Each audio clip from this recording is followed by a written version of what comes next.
আজকে আমি আপনাদের 56 ভোগের ঘি অন্ন রেসিপিটা তৈরি করে দেখাবো। এখানে উপকরণগুলো লাগবে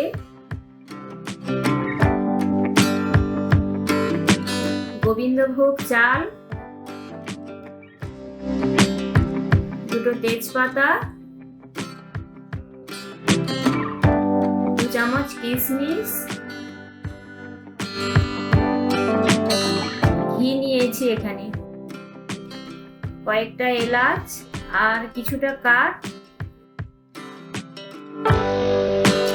কয়েকটা গোলমরিচ, সৈন্ধব লবণ।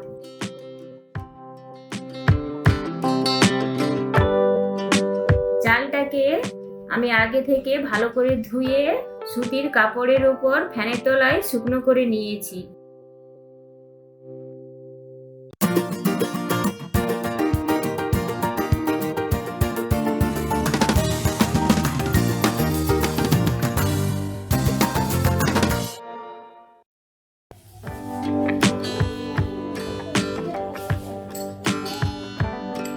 কড়াইটা গরম হয়ে গেছে, আমি অল্প পরিমাণে ঘি রেখে পুরোটাই দিয়ে দিচ্ছি।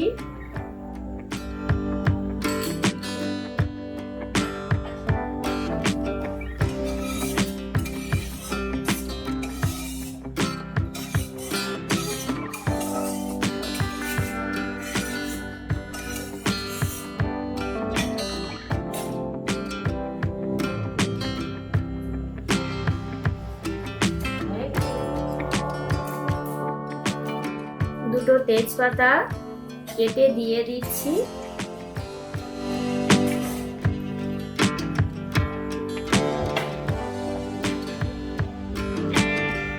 এলাচগুলোকে আমি ফাটিয়ে নেব আর কাঠগুলো একসঙ্গে এলাচ আর কাঠটাও দিয়ে দেব আমি এখানে। গোলমরিচ দিয়ে দিচ্ছি। এবারে সমস্ত উপকরণগুলোকে একসঙ্গে আমি ভাজা ভাজা করে নেব।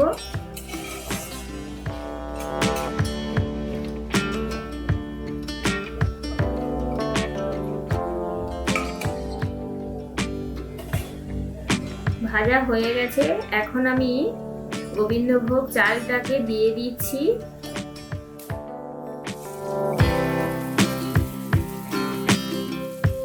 আর সমস্ত উপকরণ আর চাল একসঙ্গে ভালো করে আমি ভেজে নেব যতক্ষণ না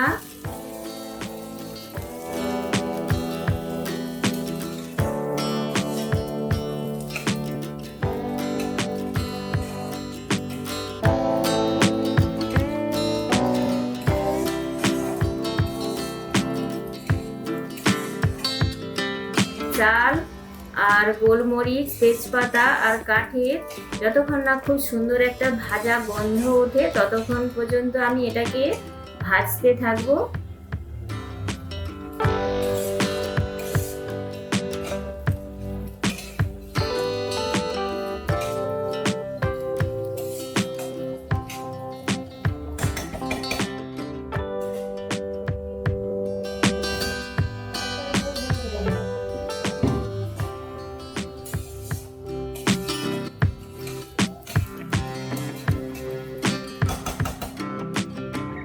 এবারে আমি যেই কাপে চালটা মেপে নিয়েছিলাম সেই একই কাপে জল দিয়ে দিচ্ছি।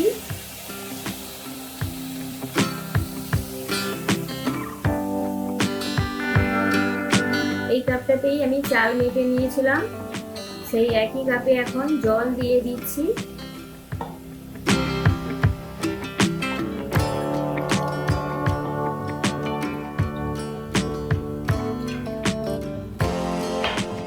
এখানে আমি 3 কাপ চাল নিয়েছিলাম, তার জন্য সেই একই কাপে 6 কাপ জল দিয়ে দিচ্ছি। আর ওই একই কাপে আমি হাফ কাপ ঘি নিয়েছি।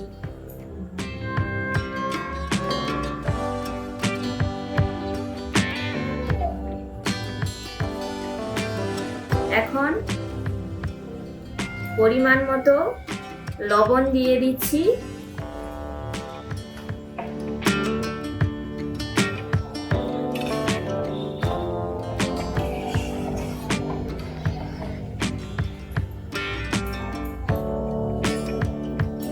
আঁচটাকে বাড়িয়ে এটা আমি ফুটতে দেব যতক্ষণ না ফুটে উঠে জলটা। দেখুন জলটা এখন ফুটে উঠেছে। 15 মিনিটের মতো ঢাকনা দিয়ে দিচ্ছি। এবারে 15 মিনিট পরে আমি ফিরে এলাম। ওপর থেকে কিশমিশ ছড়িয়ে দিচ্ছি। আর যে আমি ঘিটা রেখেছিলাম ওটাও ভালো দিয়ে একসঙ্গে ভালো করে মেখে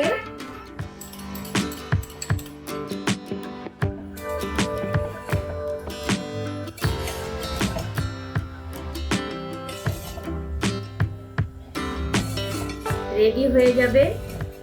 এটা জগন্নাথ দেবের একটা খুব প্রিয় অন্য রেসিপি।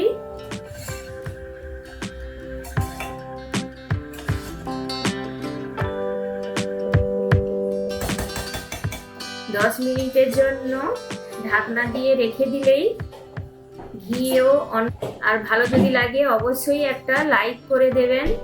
আর আমার চ্যানেলটার পাশে থাকার জন্য সাবস্ক্রাইব করবেন।